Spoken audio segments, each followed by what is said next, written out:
Tell me again. I didn't feel him or anything. Me to hand a mother their dead child and say, have a nice night. So can we do? So hey, can we? Go! Go! 911. Please, I'm at the laundromat on the corner of 3rd and Union. Please. At the corner of the laundromat on the corner. Stop. 923.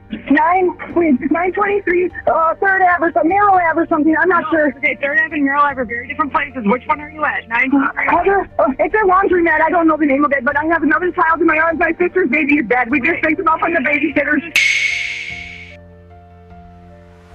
In the quiet town of Wausau, Wisconsin, a tragic incident unfolded on October 18, 2018, that shocked the local community and left a mother devastated, a family torn apart, and a babysitter facing severe legal consequences.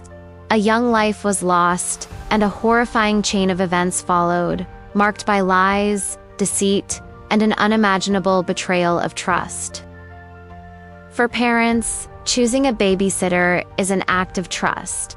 To trust that the person watching over their child will protect them, care for them, and ensure their safety.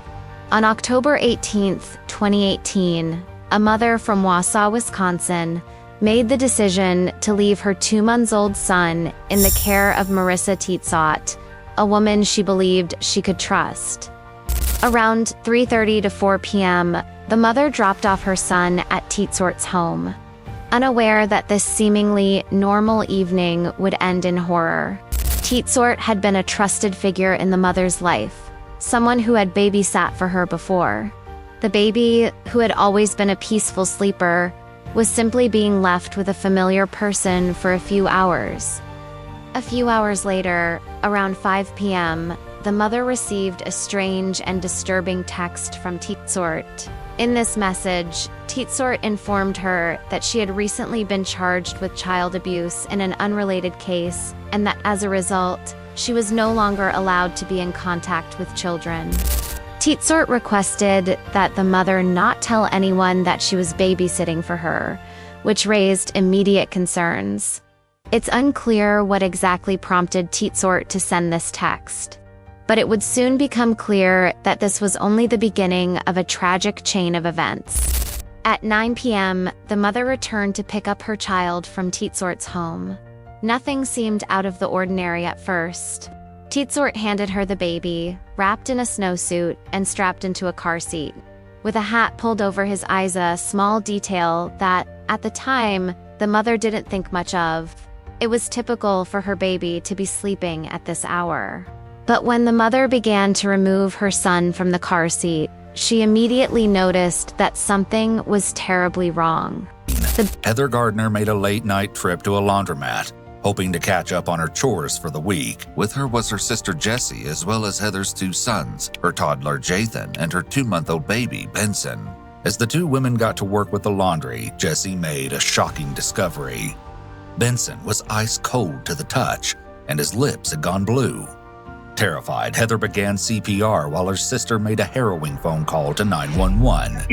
County 911. Please, I'm at the laundromat on the corner of 3rd and Union. Please. At the corner of the laundromat on the corner. Stop. 923. 923. 3rd Ave or something. Merrill Ave or something. I'm not sure. Okay, 3rd Ave and Merrill Ave are very different places. Which one are you at? 923. It's a laundromat. I don't know the name of it, but I have another child in my arms. My sister's baby is dead. We just picked him up on the babysitters. CPR. There's CPR on that baby. We don't know how. Is he? Do you have him on his back? Yeah, he's on his back. Okay, I need you to tip his head back. He's freezing cold. Tip his head back, Heather. Tip his head back. I need you to blow into his mouth. Nose. Into his nose. Laundromat. We're at the laundromat. I don't know what to do. I can't call Kenny on here, run. Yes, we're here. Yes, but the baby is still not breathing. You gotta have his head to back. Okay, what am I doing this? Can we do chest compressions? Yes, I need you to start. I need you to listen to me. Yep. Blow into his mouth 2 times. Okay, I gotta go walk up to here. Yes, I am. Blow into his mouth 2 times, plug his nose. He's freezing cold already. Okay, ma'am, I need you to take your hand and put it in the middle of his chest. Okay. Okay, and you're gonna push on his chest. Okay. And count with me, ready? Yes. 1, 2, 3, 4.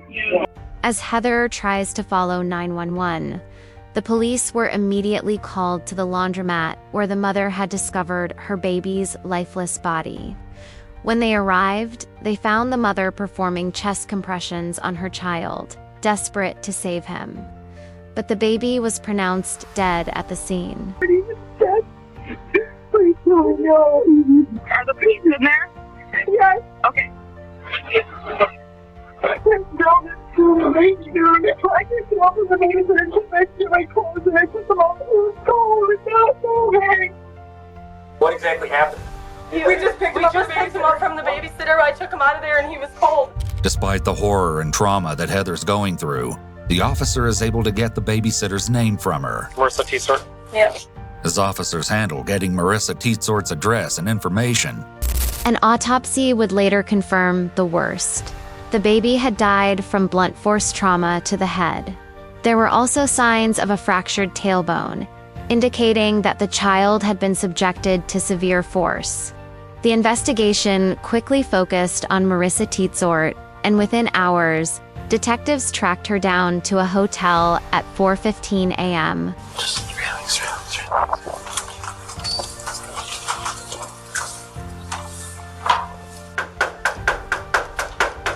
Marissa, we're not going away. Open the door. it soon became evident that no one was going to answer the door, leading officers to take drastic measures. Police department, arrest warrant.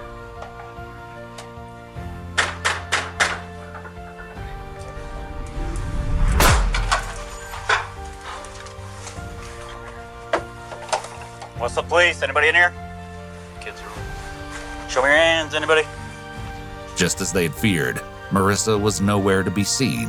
But this didn't mean all hope was lost. Detective Holtz was able to get in touch with Marissa's service provider and have her phone tracked down to a local hotel known as the Plaza. Within an hour, Holtz and Graham were standing in front of Marissa's hotel door. Morning, Adam. Morning. Is Marissa here? What are you guys doing here? Please, Adam, just cooperate with us, okay? We'll explain everything in a second. Well, you already charged her. What the Adam, stay here. No. You guys are harassing the hell out of us. If she already got charged, we'll be at court. Why you gotta come here? Well, because we need to talk to her about something new. Something new? Yep. Marissa, I need you to wake up. Why are you guys here? Because we wanted to get away. We got From what? everything. Isn't it against the law to come stay at a hotel room for the night? When confronted by detectives, Tietsort admitted that the baby had died in her care, but her words would send a shockwave through the investigation. According to Tietsort, she did not attempt any resuscitation efforts. She did not call for help or attempt to revive the baby. Instead, she simply left the child's body on the floor, dressed him in a snowsuit, and then placed him back into his car seat, wrapping him in blankets. This is a very important conversation we're about to have, okay? Tell me about taking care of him today. Oh, I was just watching him and UT was fine. Notice Marissa's upward inflection at the end of her sentence when she says he was fine. UT was fine. This is not typical of a statement, but rather a question, which indicates that Marissa isn't feeling sure about what she's saying. That was about it. Did you feed him or? I fed him once and then he slept and well, we went outside when they first got there a little bit, so it was You nice and out. the kids? Yep. Okay. Mm-hmm. Was he dressed in what? He was dressed in a snowsuit and a blanket. Okay. And then you were home alone, and then what time did Adam get home? He got home at like almost I don't know, maybe 6:30 or something like that. Where was he at? He was hunting. Okay. And then what What did you guys do after that? After Adam got home? We went to eat a little bit after he got home. Where'd you go? McDonald's. Which one? The one over by the courthouse. Okay. Go inside through the drive-thru? We went inside. Okay. How long did... Teetsort allegedly confessed to putting a hat over the baby's eyes, intending to keep the mother from realizing the child was dead when she arrived to pick him up. After this, Teetsort didn't rush to take action. She continued with her day. She went with her boyfriend and her own child to a McDonald's, where they ate for 15 minutes, as if nothing had happened. And then, what happened? Did you come straight home after McDonald's? Mm-hmm. The only place you went outside of the house was McDonald's? Mm-hmm. Okay. And then came straight home, and anything significant happened? No. We came home after McDonald's. We put a movie in, then I don't know how long it was after, but she called and she's like, I'm putting my clothes in the dryer and then I'll be there. And then 15 minutes she came there, so. The most chilling aspect of this case is not just the brutal death of the baby, but the callousness with which Teetsort went about hiding her crime. After killing the child, she went to great lengths to cover up what had happened. She calmly went out to eat, as if nothing had happened, with her boyfriend, her child, and the baby's brother, perhaps trying to push the reality of her actions from her mind. It wasn't until the mother arrived to pick up her son that the full scale of the tragedy became evident. And even then, Teetsort took no responsibility for her actions. Well, as we discussed the other night, I attended the autopsy, so I just wanted to follow up with you and give you some information regarding that. So, but I have to review rights again, and it seems a bit different, but... This room setup is not ideal for an interrogation, as there's a huge table between Marissa and the detectives. It would be better if there was no table at all, so that the detectives could observe Marissa's entire nonverbal communication, instead of having half of her body being hidden from view. I can say, without a doubt, that what you're telling me is not true. He's got very severe injuries to his head. Yeah, I don't know how. I'd like to give you an opportunity Yeah, to explain yourself. I promise you I did not do nothing to him. Promise. That's why I asked you if he fell. No, he did not fall. Did he roll and tumble just a little bit first? Not that I've seen. I did not do anything to him. Marissa uses a qualification phrase when she says, "not that I seen," which gives her an escape in the future, allowing her to blame her faulty memory or say that she didn't see what had actually happened. Based upon what the doctors saw, based upon what Jen saw, is that the child did not die as a result of not being able to breathe. And I'm hoping that based upon the relationship with Heather and based upon the genuine love that I know that you have for children, it's important that Heather knows what happened. I didn't do anything to him. Because something happened in that apartment and you're the only adult there. I know. Based upon what you're telling me, it couldn't have been Adam. It couldn't have been. Yeah. Or could it? No. But Adam came back at some point, and you've seen, and we've seen Adam get upset, really at the snap of a finger. And are you sure that you didn't do something to him? I'm sure. The thing is, Marissa, is that science doesn't lie. I know. There's absolutely no doubt. You like to think that you're not some cold-blooded person. I'm not. And I want to believe that you do genuinely love children. I see it. I see it with you in person. I see it with the baby that you're carrying. And I'm sure you had a bond with them because you've been watching for quite a while. I did not kill him. I could never kill anyone in my life. Let's not even use that word. As Marissa gets emotional for the first time in the interrogation, she uses the word kill. It seems that what may have triggered her tearfulness is when the detective started talking about how Marissa loves kids and may have had a bond with Benson. Earlier in the interrogation, Marissa seemed to be avoiding the word kill, instead saying that she didn't do anything. Show me how you're going to I'm sorry. I don't know, I just put him on the couch. Well, child doesn't get ahead of you. Yeah. Okay, so I need you to, if you're going to tell me your truth, I need it to be 100%. Yeah. I'm going to let you talk. Tell me that. No, maybe the couch arm or maybe the playpen, I don't know. How would you know? Just like that. I didn't throw away. No, I can never do that. Let me get some statement. Do you promise? No, I could never.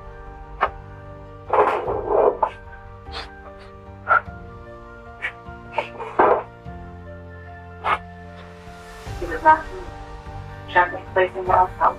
Neither Holtz nor Graham have suggested that Benson could have been thrown, so it's highly suspicious that Marissa suddenly introduces this new idea.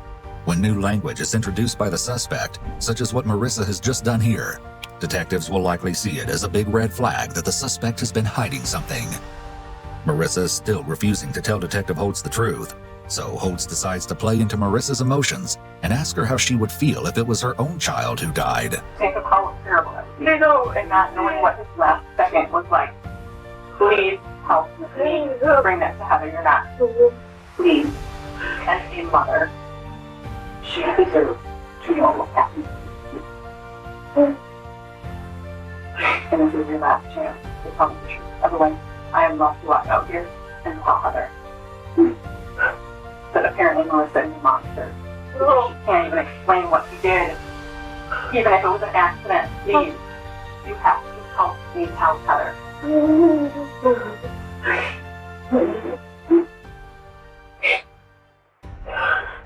After this desperate emotional appeal from Detective Holtz, Marissa sits in complete silence for nearly 2 minutes before finally opening up a bit. During this long pause, Marissa is likely trying to decide what she's going to say. Should she stick with her story about how she doesn't know? Should she confess the truth? Or should she admit to something in between? She may be weighing the pros and cons of each option in her head. Most people care what others think of them, at least to some extent. So hearing the detective say that you will be thought of as a monster may help motivate Marissa to tell the truth. I don't know, maybe I put him down too hard, but I didn't kill him or anything. You didn't mean to. I don't think you meant to. No, could never. Where did you put him down too hard and how? Show me. I don't know, like maybe like that. Where?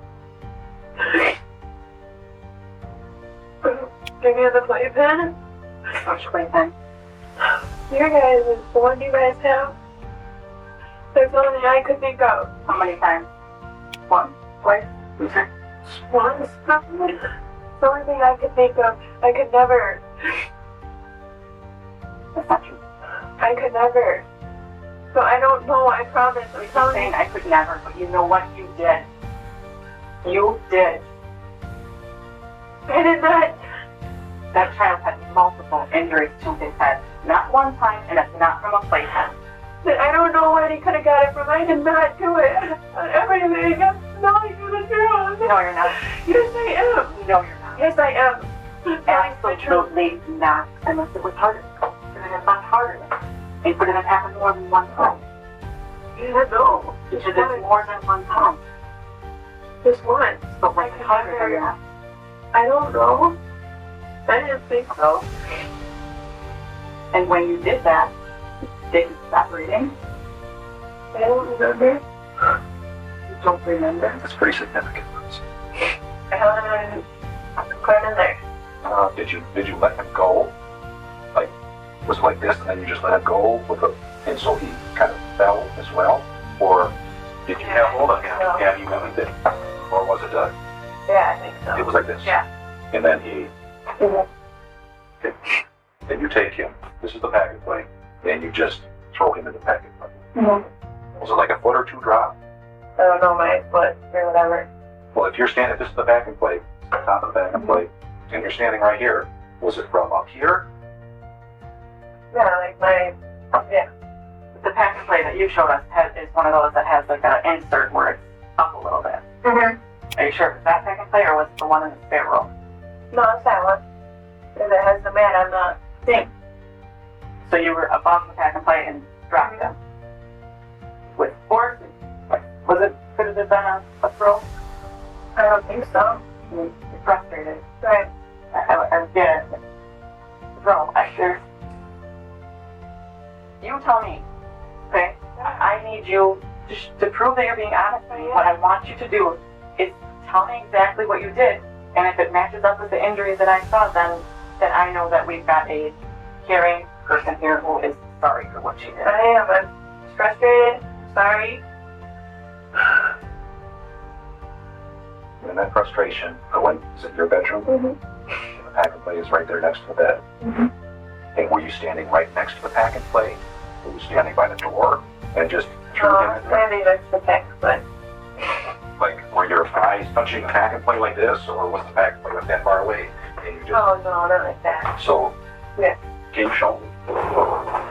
This. Good. Just a little bit. Just threw him in. Was it with all your force, all your strength? You just threw him in there? I don't know. I think so. You think so? So you, with all your force, just like that, as hard as you could, Not really as hard, but hard enough. Marissa is still vague in her description, but Graham getting up is important here because it makes Marissa have to demonstrate what she did. Graham clearly dramatized the throw from a very far distance, which forced Marissa to have to clarify that she didn't throw Benson from such a far off distance, but she did, in fact, throw him. Did you cry? Is that what you're saying? Or did you stop crying? he just cried for a couple minutes, And then what else happened? and that was it. Saw multiple injuries. Yeah, I promise you, I do not know where he got the injuries. Promise. Did you grab him by a hand, by a foot? Who? That's why I asked you, Marissa, how were you holding him when you threw him into the pack and play, because he has some other injuries. Right. I said he has some broken bones. He does. I don't think you must do it that hard. Did he tumble a little bit when you threw him in the pack and play? Like, did he roll? I just picked him up and put him in the middle. Even while she confesses to throwing him into the pack and play and then rearranging his body, Marissa doesn't appear to have any remorse for what she did to Benson. You throw him in there.